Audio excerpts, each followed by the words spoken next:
Assalamualaikum warahmatullahi wabarakatuh. Halo sahabat Bawaslu, kembali bersama saya Putri Hairun Nisa dalam ruang publik podcastnya Bawaslu Kabupaten Darmasraya. Demokrasi yang sehat dimulai dari data yang akurat dan terpercaya. Untuk menjaga transparansi dan akuntabilitas penyelenggaraan pemilu, KPU melaksanakan pemutakhiran data partai politik secara berkelanjutan. Untuk itu, pada kesempatan kali ini, kita akan kupas tuntas seputar pelaksanaan pemutakhiran data partai politik secara berkelanjutan ini. Bersama narasumber kita, Ibu Heni Wardani, Komisioner KPU Kabupaten Darmasraya. Selamat siang, Ibu. Siang. Mungkin bisa Ibu sapa dulu sahabat ruang publik kita. Baiklah, terima kasih Nisa. Assalamualaikum warahmatullahi wabarakatuh. Waalaikumsalam. Selamat siang di ruang publik podcast Bawaslu Kabupaten Darmasraya. Nama saya Heni Wardani, anggota KPU Kabupaten Darmasraya, Divisi Penyelenggaraan Pemilu. Baik, ada beberapa pertanyaan Bu yang sudah kami siapkan. Mungkin juga menjadi pertanyaan bagi sahabat di ruang publik tentunya. Baiklah, mungkin untuk lebih lanjut Bu, bisa biar lebih kenal lagi untuk profil Ibu sebelumnya, pengalaman di kepemiluan, apakah kita boleh perkenalan dulu? Boleh. Ya, silakan. Mungkin sebelum dari komisioner KPU di periode ini, apakah Ibu pernah menjadi penyelenggara atau yang lainnya mungkin sebelumnya? Baiklah Nisa, jadi ketika hadir ke Bawaslu ini ibaratnya saya juga pulang ke rumah, gitu ya.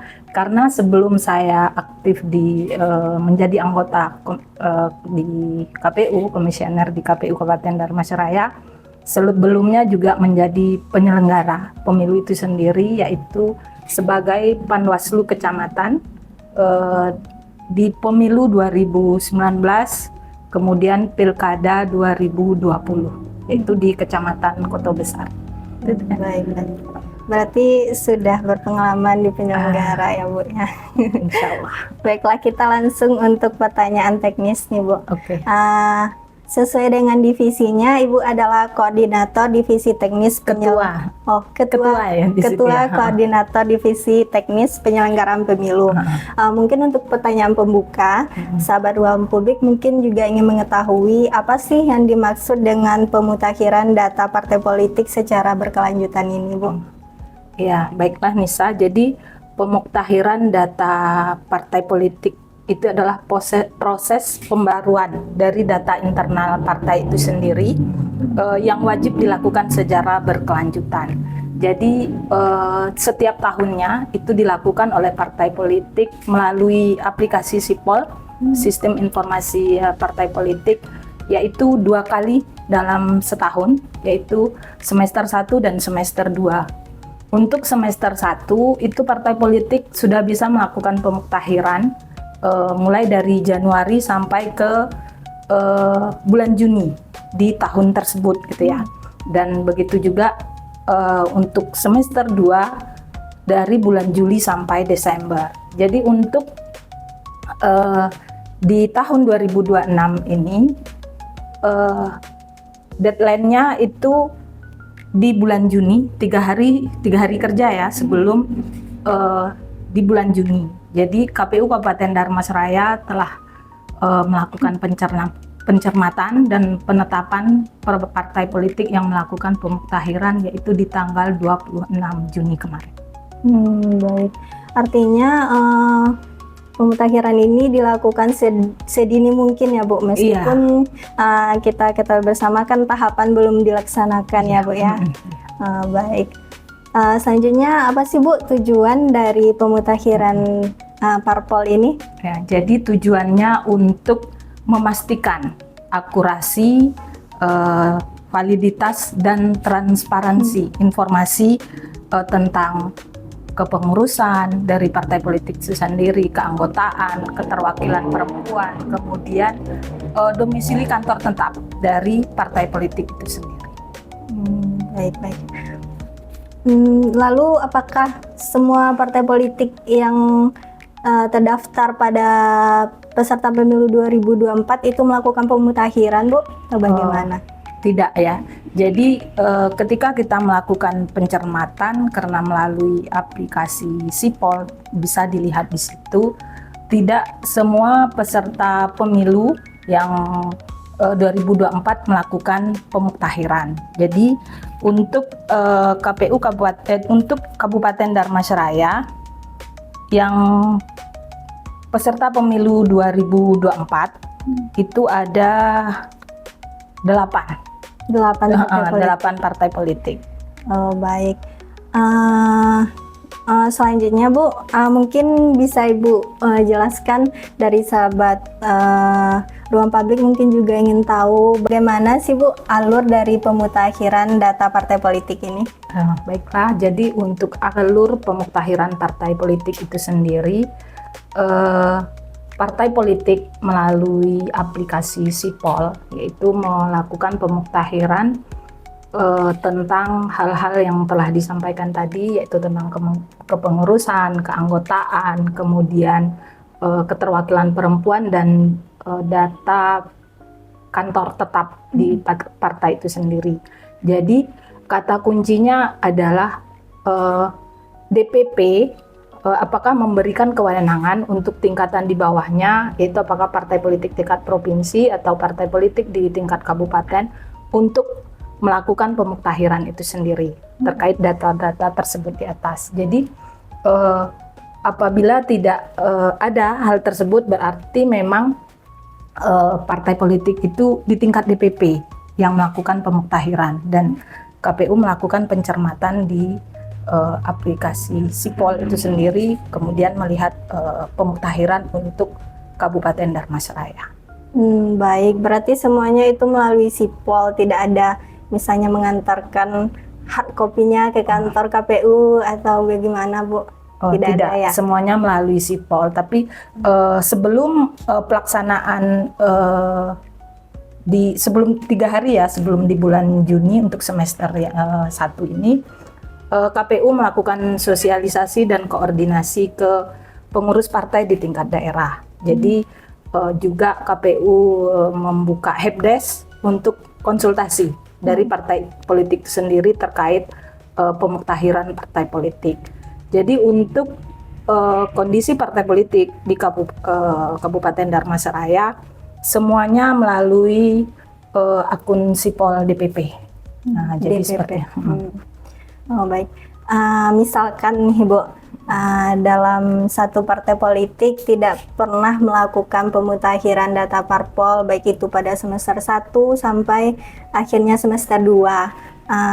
Apa sih, ada tidak resiko bagi partai itu, Bu?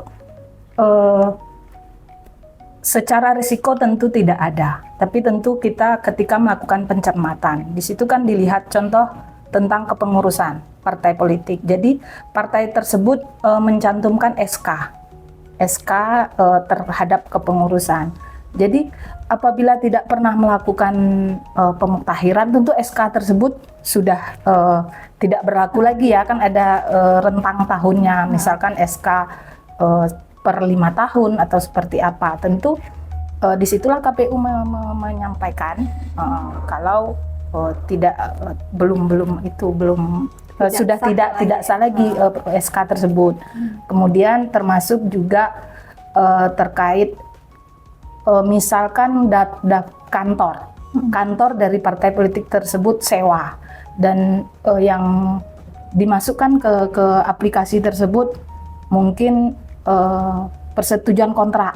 Jadi kita lihat tahunnya, misalkan masa berlaku kontrak dari partai tersebut, kantornya sudah habis di tahun sebelumnya, tentu termasuk itu juga tidak. Jadi nanti partai boleh merubahnya di tahun berikutnya, di semester berikutnya. Berarti untuk berkelanjutan. Jadi seperti itu.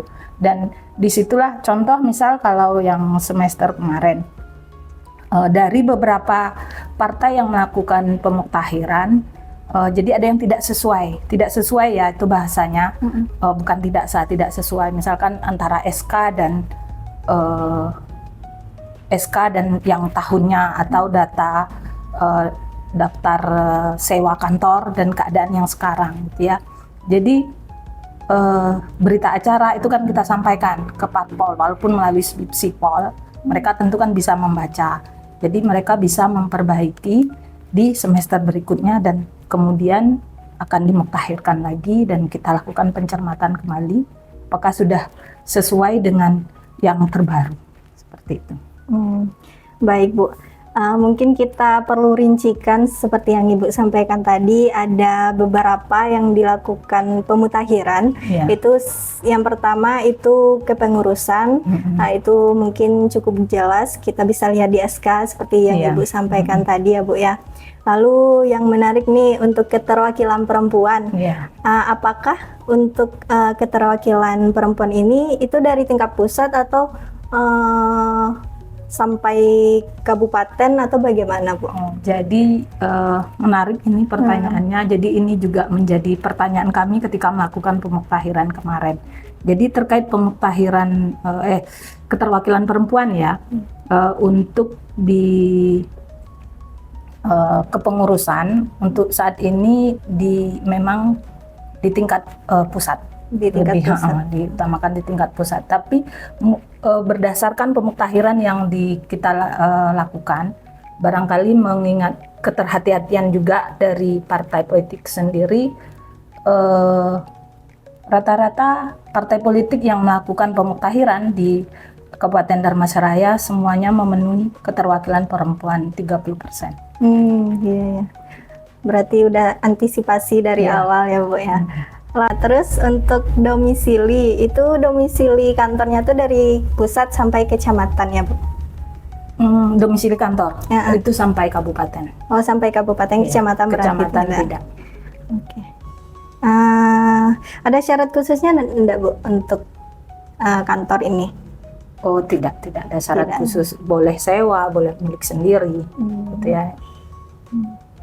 Dan bahkan untuk pemuktahiran, jadi ada beberapa partai kemarin yang mereka muktahirkan hanya ke pengurus, kantor tidak, atau keanggotaan tidak. Jadi tidak semua item yang ada itu mereka muktahirkan. Jadi random lah partai itu gitu ya, tidak ada yang sama. Mungkin selanjutnya menurut pendapat pribadi Ibu, pemutakhiran data partai politik ini apakah bisa menjadi mitigasi untuk mencegah sengketa proses pemilu atau tidak?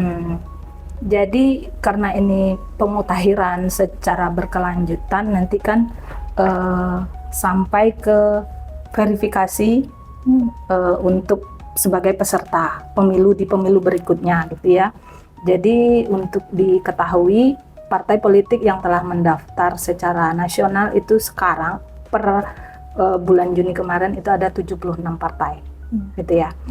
Jadi sebagai mitigasinya tentu kita sudah tahu ya, khususnya untuk Kabupaten Dharmasaraya, yaitu partai yang ada apa saja yang melakukan pemuktahiran. Jadi mitigasinya kita tidak perlu bekerja lebih keras untuk faktual di partai untuk peserta berikutnya, karena kita sudah lihat yang ada pengurusnya di Kabupaten Dharmasaraya ini, partai ini. Contoh untuk pemilu 2024 dari 18 partai nasional yang sebagai peserta pemilu di Kabupaten Dharmasaraya kan 14 partai, tidak semuanya menjadi peserta pemilu di Kabupaten Dharmasaraya.